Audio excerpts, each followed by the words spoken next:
The aftermath of the historic and catastrophic flooding in Western Europe, with at least 199 people killed and hundreds more still missing after violent storms sent powerful floodwaters destroying entire towns, some that had existed for hundreds of years. It's all happening in areas not used to such extreme weather events, raising concerns about the potential impact of climate change. ABC's Maggie Ruley has this report. In Germany, entire communities are left picking through muddy rubble after what some are calling one of the worst disasters to hit the country since World War II.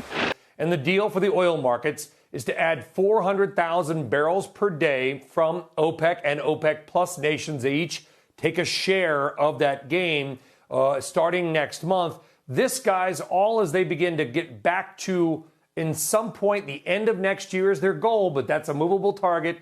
Could be adding nearly 5.8 million barrels a day back to the markets, because that's what they took off at the height of the COVID lockdowns and pandemic scare last year. What did you experience that matters to all Americans? We live on this beautiful planet. We need to take all heavy industry, all polluting industry, and move it into space and keep Earth as this beautiful gem of a planet that it is.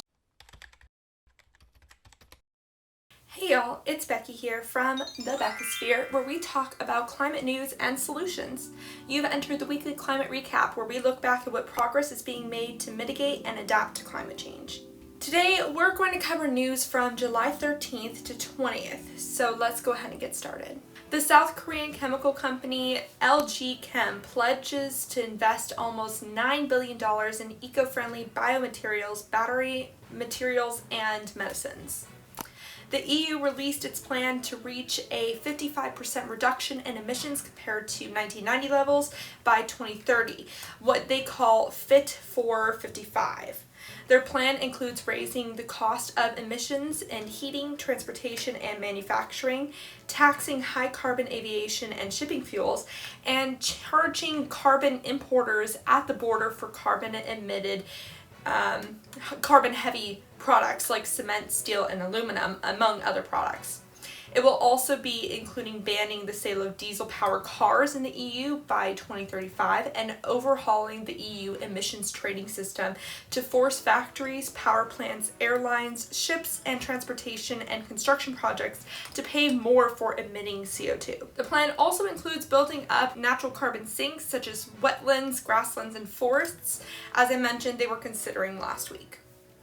The plan now has to be approved by all members and the European Parliament, which could take up to 2 years to accomplish.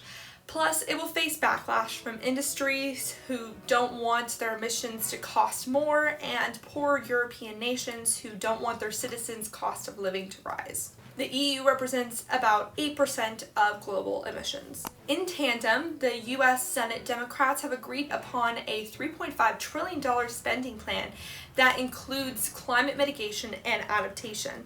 This is to make up for the lack of climate budgeting in the infrastructure package. The plan works to cut U.S. carbon emissions by half by 2030 and move towards making the country's energy sector completely clean by 2035. This plan unfortunately won't include dropping fossil fuel subsidies because the fossil fuel sympathizer, Joe Manchin, insists that he won't support a bill that includes that. So remind me, people, when's the next West Virginian election? Anyways, the plan would support Biden's clean energy standard, which requires utility companies to have a certain percentage of all their energy come from clean energy sources. That percentage will raise every year until they get to 100% clean energy. A new poll by the think tank Third Way and researchers from UC Santa Barbara found that the vast majority of Americans support Biden's goal of 100% clean energy by 2035, including the majority of Republicans even in the deepest red states. One caveat of that finding is that the poll did not specify that that idea was Biden's. So that might make a difference. The Democrats' plan will also set incentives for clean energy and electric vehicles, authorize the Citizens Climate Corps, and spend billions of dollars on wildfire prevention and sustainable forestry, which we are so stoked to hear about in California. 40% of benefits from federal energy and environmental spending will then get prioritized to disadvantaged communities. This plan will be able to pass due to the Democrats' narrow majority as long as people like Manchin keep their word. Democrats are also considering taking a note out of the EU's playbook, unveiling a carbon border tax plan that would tax carbon-intensive products like steel and aluminum at the border. The idea is to even out the playing field for when domestic companies get carbon taxed, an idea that might be more appealing to moderates who are worried about domestic competition. Though in other news, the Senate Energy Panel approved $95 billion of energy penned by Manchin for infrastructure, focusing a lot on carbon capture technology for coal plants. Wow, Manchin really does not want to get rid of fossil fuels. This bill might be added to the infrastructure package if Republicans like it, and it does seem pretty down their alley. The U.S. Department of Energy announced a target to drop costs of grid-scale long-duration energy storage by 90% within a decade. Long duration equates to 10 hours or more of storage. It's the latest of their Earthshots program. The DOE has also quietly backed a plan to create a carbon capture pipeline network that would be larger than the US oil pipeline system now. There would be hubs in the Gulf Coast, Ohio River Valley, and Wyoming, and the CO2 would get moved from different fossil fuel sites to either help aging oil fields by giving them more CO2 to work with, or to drop off the CO2 to hypothetical underground storage facilities that don't exist yet. Climate activists think this plan is horrible because 1, pipes leak, and 2, it gives potentially fossil fuels a pass to keep going into the green transition, and 3, it would be a waste of precious transition money. Over 300 climate and environmental justice activist groups sent a letter to Congress in March arguing that subsidizing carbon capture, quote, could trench the fossil fuel economy for decades to come. Rue. Volkswagen announced half of its cars will be electric by 2030. They also aim to beat out Tesla in the EV market by 2025. I'm liking this competition, and I hope to see other car companies thinking like this. The green investing nonprofit Ceres released a statement showing that some companies who have pledged climate goals are also lobbying against the adoption of climate policies. 60% of companies they looked at either didn't support climate policies at all or actively worked against them. 20% worked against them. Their report looked at 96 companies from the S&P 100 in 2019, and the report also stated, quote, claiming credit for making operational climate change commitments while undermining the necessary policy measures to achieve those very commitments poses significant reputational and financial risks to companies. Nearly 90% of the companies have tasked their executive boards with overseeing climate and ESG topics. But 75% of those companies are in a lobbying group called the U.S. Chamber of Commerce, which has had a very poor climate track record. Apple is the only company to leave this group based on this climate stance. Though the chamber did reverse its unhelpful stance earlier this year to support market-based solutions such as carbon taxes or an emissions cap. A study published in the journal Earth's Future found race and class disparities in surface urban heat in the US. Poor and less educated areas were 4 to 7 degrees Fahrenheit hotter than richer and more educated areas. They also found that areas of high Black, Hispanic, and Asian populations were hotter than areas with majority white population. And they found that race is a factor even when you control for income. The underlying causes were most often that cities were very built up or lacking vegetation, and sometimes they were very overpopulated. Chief scientist of the Space Museum in Virginia explained these findings like this, quote, right now, 2 people living in the same city are experiencing widely different heat waves from the moment they wake up. This could impact a community's productivity, health, and happiness. Another study found that the number of work injuries tied to heat is vastly undercounted, and that poor areas see higher numbers of heat-related work injuries. Injuries could be from falling, misusing machinery, or being struck by a vehicle because heat hurts concentration. The lead author presented their findings during a U.S. House Climate Crisis Select Committee hearing on climate justice issues. If you follow me on Instagram and Twitter, then you might have seen some of my comments on that hearing because I did watch it live. Bottom line, too many fossil fuel sympathizers polluting that conversation. Like, dudes. Ridiculous. Microsoft plans to have all of its data centers and offices with zero carbon energy 24/7 by 2030. Greenland has suspended domestic oil operations, citing climate change. Its government had this to say, quote, "The future does not lie in oil. The future belongs to renewable energy, and in that we have much more to gain." China launched its trading emission system. This system was promised about a decade ago, but years of fossil fuel and industry lobbying efforts hindered that development. The scheme will set pollution caps for domestic power producers, which accounts for 30% of emissions made by China factories. These schemes work by allowing companies to buy and sell emissions credits based on their needs. This can prove ineffective if that price of carbon is too low though, like for example $4.60 per ton, which is what China is starting on last Friday. This is nothing compared to EU's price of $49.40 per ton. Officials are concerned of lack of technological know-how by people that are working within the scheme. China's trade emissions scheme will expand to cement and aluminum companies next year. Nearly 200 people have died and thousands have gone missing in Germany, Belgium, and the Netherlands over this past week due to unprecedented flooding caused by record rainfall. The German Chancellor Angela Merkel said this while touring the disaster, quote, "We have to get faster in the fight against climate change. The sum of all events we're witnessing in Germany and the forces with which they occur all suggest that it has something to do with climate change." Germany experienced the worst of the flooding. While a study still needs to be done to confirm that climate change is the main impact of this event, many scientists are already confidently saying that the amount of rainfall for this long for that period of time could not have happened if the planet wasn't warming.